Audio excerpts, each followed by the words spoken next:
Hi everybody, it's me, Goth Girl Punk. I recently cut my hair. Uh, I want to speak on something very serious. Let me restart this vlog, or this video. Hi, my name is Danielle D'Alessio.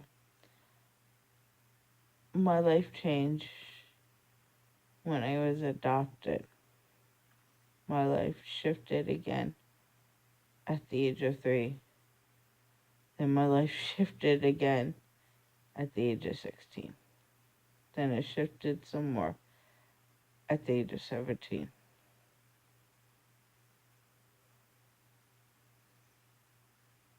Hi, my name is Danielle. I was adopted at birth. At the age of 3, my mom was diagnosed with breast cancer.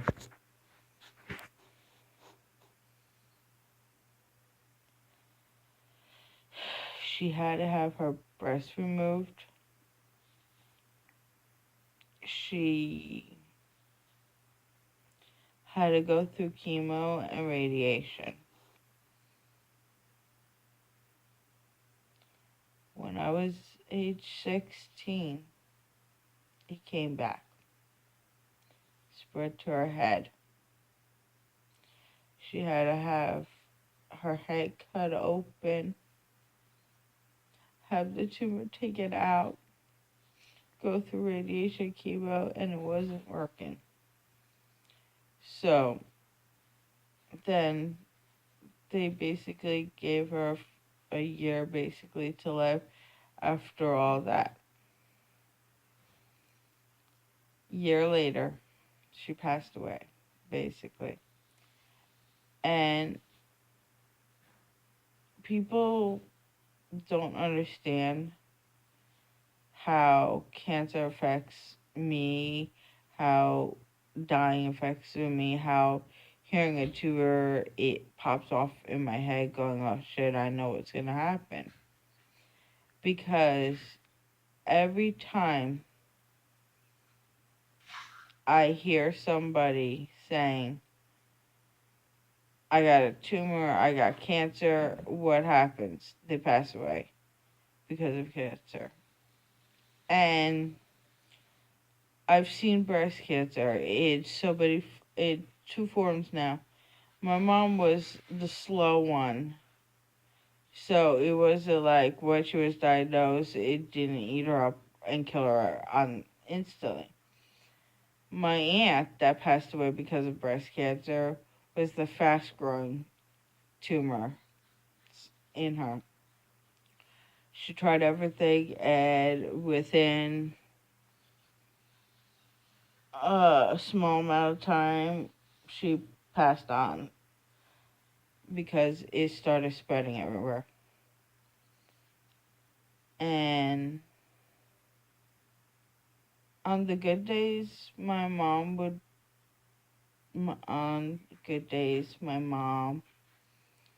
would push forward. Like, I remember when I was a kid, when she was going through this, that she would try to dance, sing, do stuff, go through checkups, even later on. Like, I remember the hospital bed in the house. She'll be sitting up there one day having wine and cake with her high school friends, and later on the road, she got to the point where you couldn't understand her. She was gone, basically. Her talking, you would not understand. And the day that she was getting taken to the hospital because she was getting worse is the day I will never forget.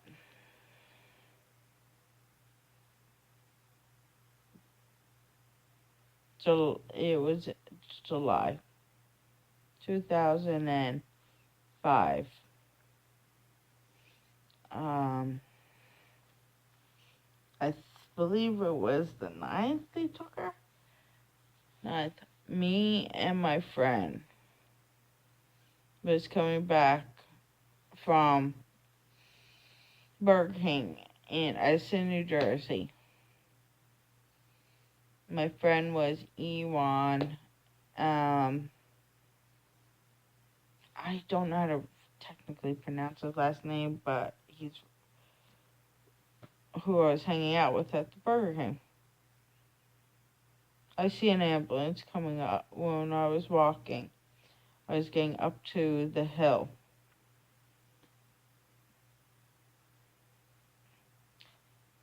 I saw an ambulance come by. I said, oh no. I threw Ewan the bike and I ran up behind the houses.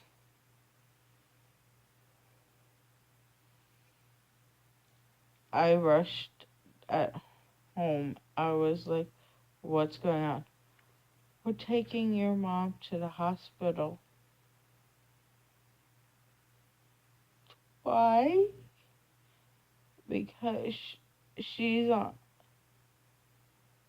doing too well.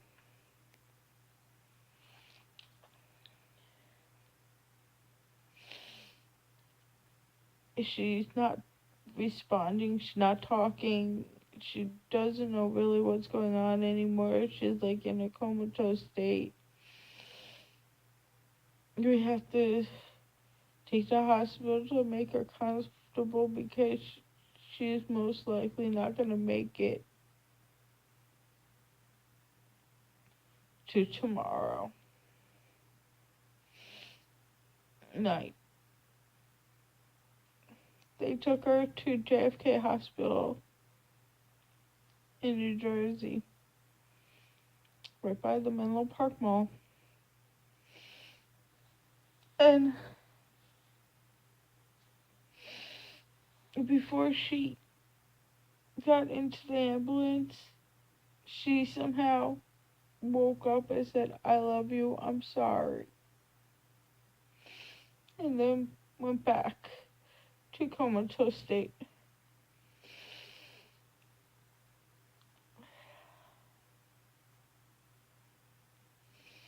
I was the one that had to tell her it's okay to go. I don't want my mom. I didn't want her to go, though. And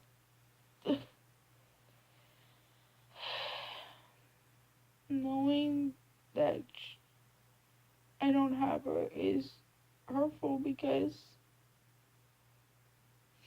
no woman should have to go through that. The next day after she was put into hospital, we got a call. She's not going to make it through the night.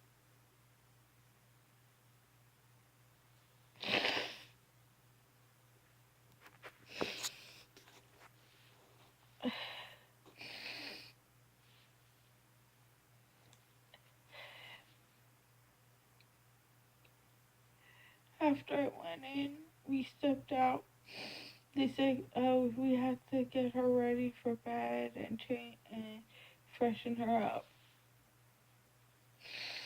When they were freshening her up, the nurses said she smiled and passed out. I asked them, please, can you check again and make sure she's not just like passed out or something. Make sure she's really gone. They checked again. Her vital signs, she was gone. I walked in. I saw her. She was gone. You could tell how her eyes were, how skinny she was.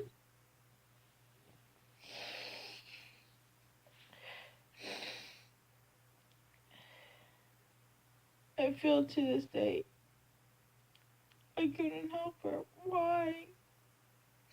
I should have been able to help her. I should have been able to save her somehow. I hate breast cancer. I hate cancer. At the age of 17, I lost my mom. At the age of 17, I lost myself. I just want to be accepted nowadays. No matter where I am in life, who I'm with, what I'm doing. This is my life as, I guess I could say, a breast cancer maybe survivor, because I survived the breast cancer challenges with my mom, and it's really hard to do. Seeing your mom die in your house, seeing your mom fall apart when you're a kid is the most hurtful thing that could happen. Like, instead of being that girl, hey mom, let's go to prom. Let's take pictures for prom. I didn't have that. I had take pictures in my mom's bedroom, and it's an eye-opening thing, seeing the doctors, the treatments, the journey, the ups, the downs. It's a roller coaster. And anybody that had cancer knows what it's like. It's like when she started feeling good, she was good. She was great, you know. And then the chemo days. Not chemo days? Chemo days. And I remember it. I remember 9/11 where I was as well. Where my mom was supposed to be. My mom was supposed to be at New York at doctors for the breast cancer stuff. And she told me she wanted to go see the Twin Towers that day. So, oh my God, I was thinking, oh my God, I'm an orphan. Because my dad was with her. Like, I remember being a kid, going into New York in this big building. I think it was Sloan Kettering or whatever it is called. Having to wait to see if the doctor says if she's cleared or not cleared. Have her breast getting checked, everything again like that. Making sure that all her signs are good. And October is just Breast Cancer Awareness Month, and when it is Breast Cancer Awareness Month, I want to try to like forget about breast cancer, even though it sounds kind of effed up that I want to forget about it. But it's just like when you know people who died from it and you're one that was affected the most by it, you tend to like try to block that memory out. My mom shouldn't have died at the age of 54.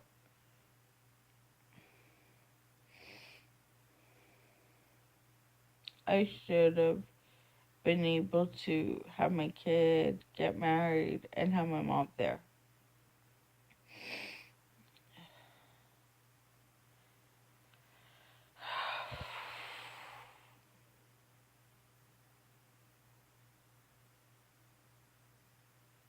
I the journey after my mom passed away has been a tough one for me. And that's why I want to do video blogs. So, in case anything happens to me, somebody knows how I felt or what I did that day, or, you know, I have an underactive thyroid problem. I was diagnosed with that elementary school. Elementary school. So, me and hospitals between my mom and me became real good friends. If she was to go to a hospital, I had to go to a hospital. And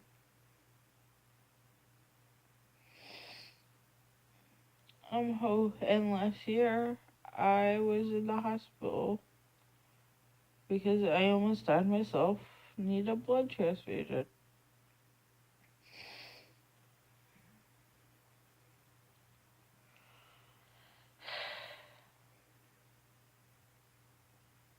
I just really want my mom back. My mom had a journey that she needed to finish. She wanted to see her grandkids. She wanted to see her daughter married. She wanted to see me go to college. She wanted me to succeed in life. And she never got the chance to see me go to prom, senior prom, graduate. I have graduated. I have had kids. I have got married. Which, that was a totally big mistake, but everybody's allowed a mistake. A few mistakes in their lifetime.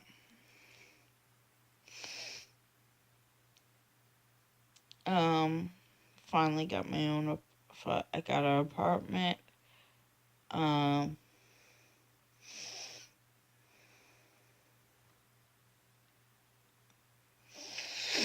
Try to get my health back on track.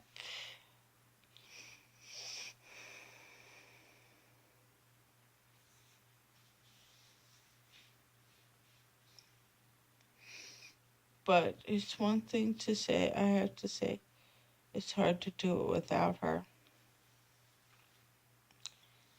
It's hard to not have a mother when you needed it. Definitely when I needed it. I'm sorry, but like, I understand fathers. They have a subject they like talking about or not like talking about with their daughter. So it would be nice to have, you know, that kind of girl, like that mother, that bond again. But I know it won't happen. But seeing her go through the chemo, the radiation, the surgery, it just kills me knowing that she died because of breast cancer for one reason. My mom was misdiagnosed a few times before they found it.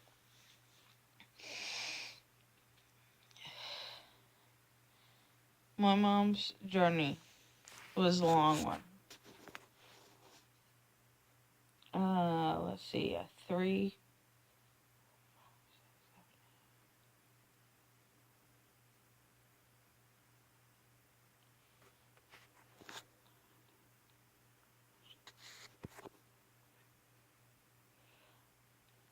My mom was in remission for 13 years before it spread to her head.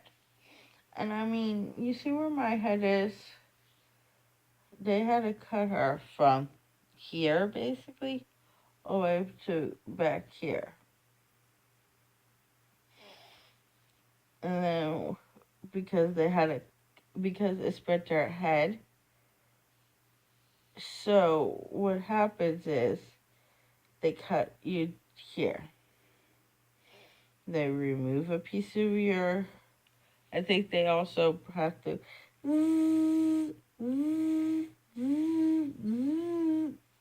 You get what I'm talking about. Like, I don't know what kind of tool they use. They cut open your skull. They have to take all of the tumor out that they can. Then they put the skull back together. Then they put your skin back on. But I don't think they could have got all of it. I think they said it's just.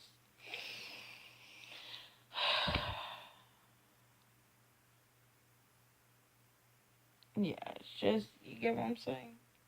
You should get what I'm saying if anybody's watching this ever.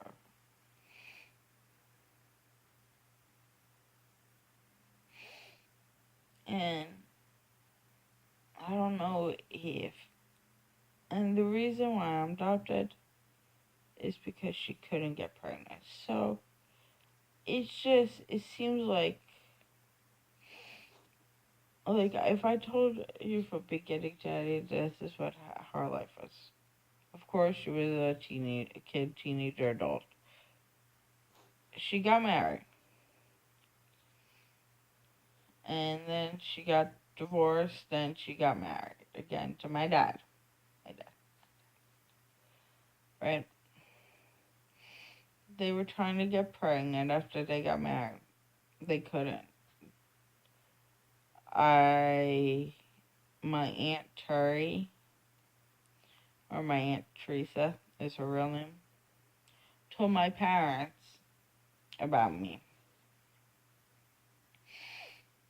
They adopted me at birth. At the age of 3, my mom, like I said, was diagnosed with breast cancer.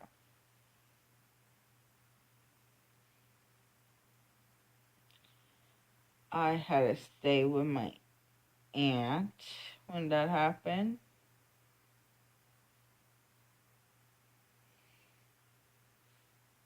And ever since then, it's been like on and off with doctors, chemo, radiation with her, my mom. But she also did what she was doing when she wasn't getting all that treatment and stuff, or doctors. She was. I don't remember the first job because Danielle, But I remember she used to have work for Remax, Angela and Brian. I don't know. As like an office girl. And then she would also do PTA, dancing, singing, and a chorus. Um,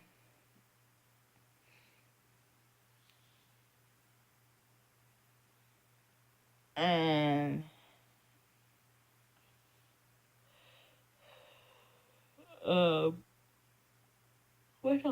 besides regular day girly stuff like shopping and shopping. That's how I say it. And haircuts and anything else. That's like I know when my mom passed away, the chorus, 4 people from the chorus sang at her, I don't know, viewing kind of a thing. It's not. It's yeah, it's a viewing. It's kind of like service. It's not. My mom was cremated, so it's like you view the ashes. Um, but yeah, and then what happened is with all that stuff, and also doing PTA, and then having my IEPs and stuff like that, and being around me, my dad, it's a lot. Then what she, and she also played the piano at the house. Baby grand piano, 88 keys, and was real ivory. And she got it because it's like an old vintage piano. Like, the piano is definitely like, it might be older than my boyfriend. I don't know. It's an old piano that she had. And I remember what she did. She used to play at night, and what else she did was tuck me into bed when I was little. She used to record me and her talking and reading books and stuff together.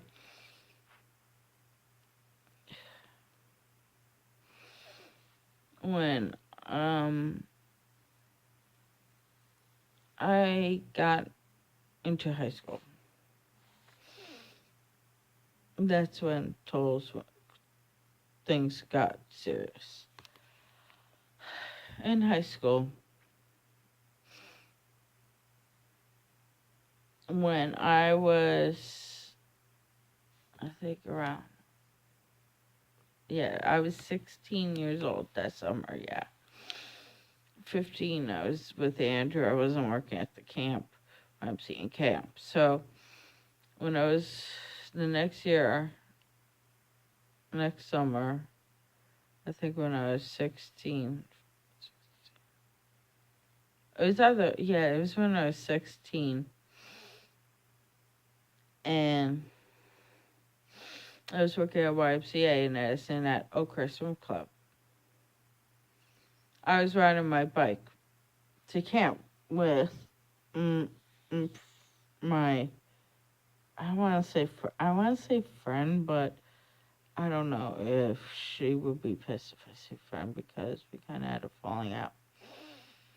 Well, my friend Kara, um, and we used to ride bikes together in the morning to work. Which, if you know where Martin Luther King School is in Edison, to where the Oak Crest Swim Club is in Edison, you would know how long my ride was. So I used to ride my bike to work. Okay. One day, I had got a text saying, I'm, Josephine, are you, like, I got, like, a call or text saying, I'm not home right now. Don't worry. I'm not home. Don't worry. What the fuck is going on? That's what I was thinking. She was driving somewhere, my mom. She got in a car crash. She said, oh, because she was going to reach something down. Me, my dad, the cops don't believe this. The doctor doesn't even believe it. If we think the tumor is we think because after this incident, she went to a doctor and found out there was a tumor growing in her head. So we think the tumor was pressing on her brain to make her black out and pass out. Okay. Then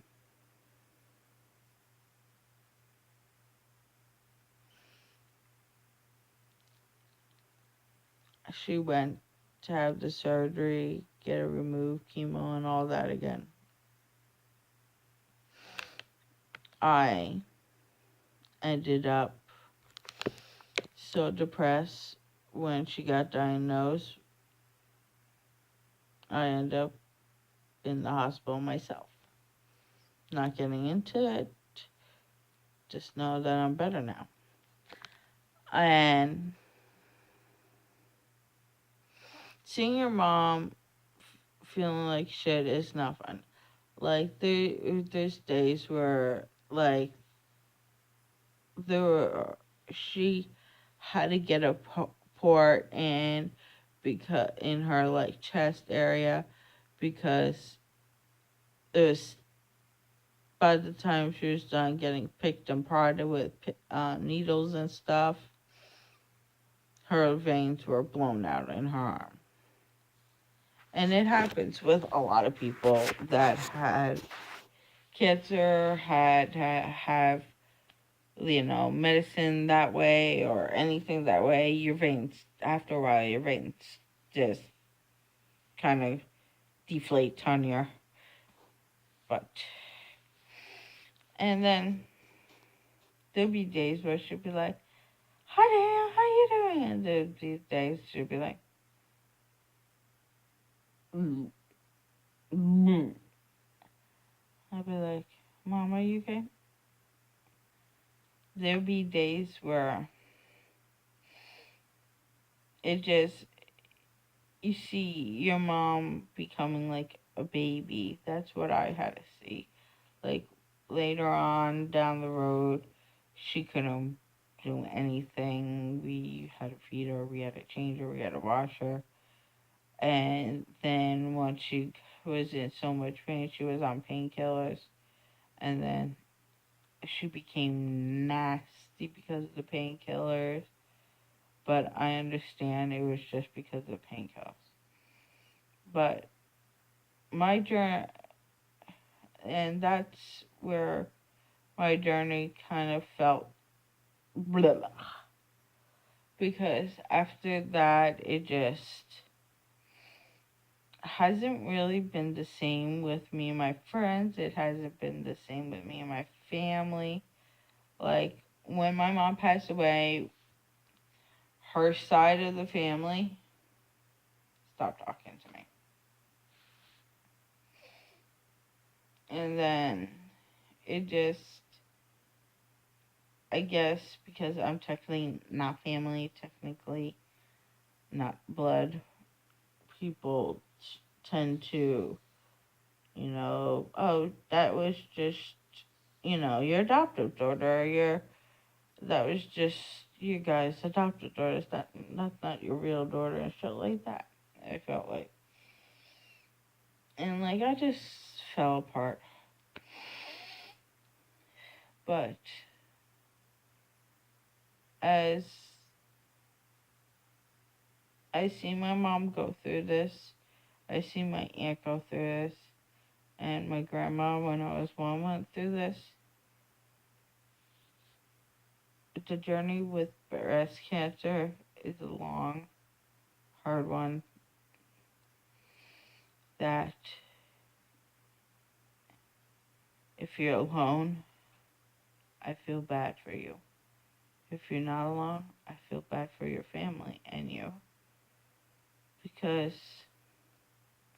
breast cancer doesn't just affect the person that has it. It affects everybody around that person. whether it's family, friends, kids, neighbors, the dog. My dog was depressed afterwards. Like, she didn't understand. She kept looking for my mom afterwards and like that. And it just, it is sad to say that, yes, she is not suffering, but I miss her. And if I could, I would have done anything to keep her alive. And breast cancer is a long journey of doing things you're not going to like, such as medicines, um, chemo, radiation.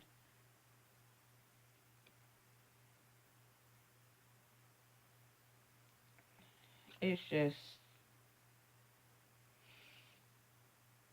until we find a cure, our women have no hope.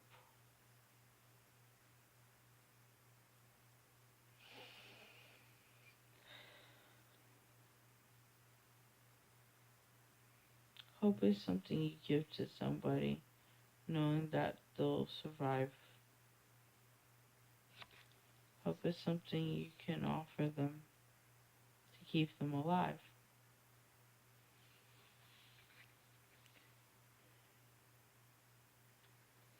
My thing is,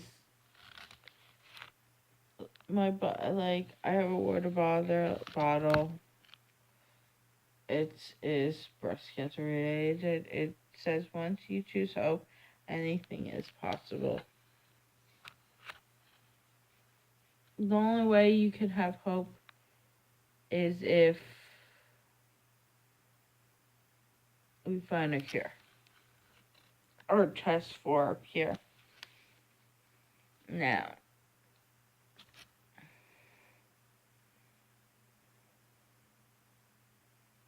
I don't know if that will ever happen, but I really hate the journey of breast cancer.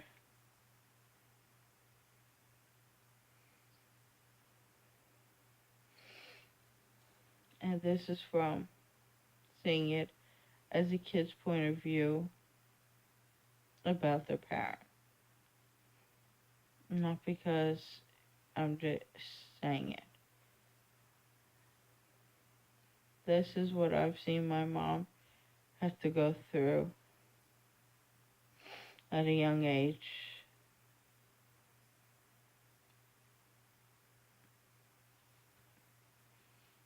So if you ever see this and you got diagnosed with breast cancer and you want to know how a 3-year-old at the time took it, mommy's sick. That's how I took it. Mommy's sick. She can't play. Mommy's sick. She has to go to the hospital and get medicine to get better. Mommy's sick. She has to get a boo-boo to take it out. That's how, you know, if you ever want to know how kids feel about you and think about you, and and when you go through breast cancer, how they feel about it, now you know. Now you know that it's as rough of a journey for kids as it is for the person too that's going through it. Because as kids, we pick up on our parents' senses. We pick up on the good days, the bad days, um, the crazy days as well. So please be aware that I love you all.